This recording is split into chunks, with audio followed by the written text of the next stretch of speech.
tout simplement une manière de rendre concrètes les instructions de son Excellence le Président Macky Sall, qui, lors du Conseil des ministres délocalisé de Dakar, avait pris de très grandes mesures, parmi lesquelles la reprise des travaux et la réhabilitation du stade des Parcelles Assainies.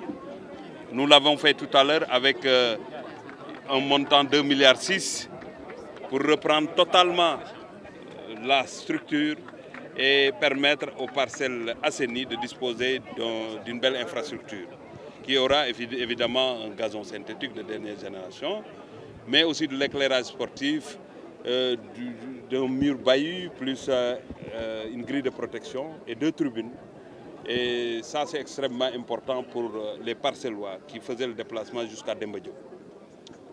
C'est la même nécessité qu'on a trouvée, en tout cas ici à Angor, qui est une commune de sport où l'Olympique d'Angor a investi beaucoup d'argent avec le maire, que je salue au passage, le ministre Diouf Sarr, et qui est le maire de Yoff aussi, qui est là, qui est très dégourdi et qui se bat tous les jours pour les intérêts de Dakar, mais de toutes les populations du Sénégal. Leur présence est extrêmement symbolique, montre effectivement qu'ils sont au service des populations. Et qui veut accompagner les populations répond positivement aux préoccupations des sportifs. C'est pourquoi ici, le président de la République nous a donné des instructions pour qu'on dégage une enveloppe de 2,2 milliards et quelques pour accompagner le stade d'Angor, qui a un existant déjà.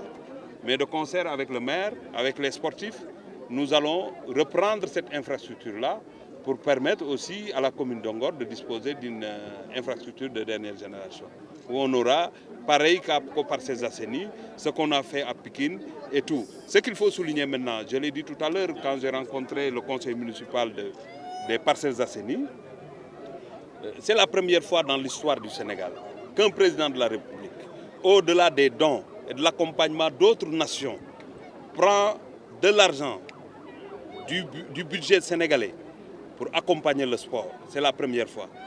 Nous avons dépassé les 10 stades depuis 2 ans.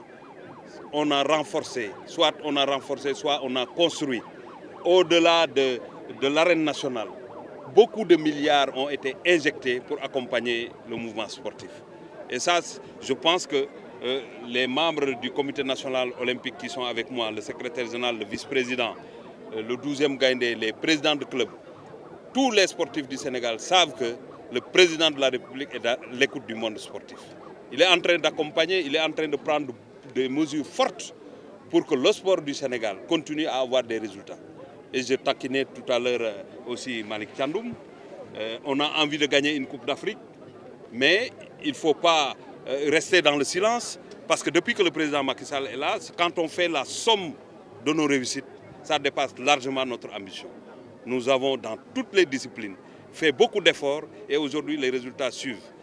Le reste maintenant, c'est se mobiliser et continuer à être positif pour pouvoir faire d'autres pas qui vont accompagner en tout cas le choix des Sénégalais, mais l'espoir des Sénégalais qui est un jour remporter la Coupe d'Afrique en football, j'ai dit. Parce que si c'est dans d'autres disciplines, je pense qu'on a l'habitude.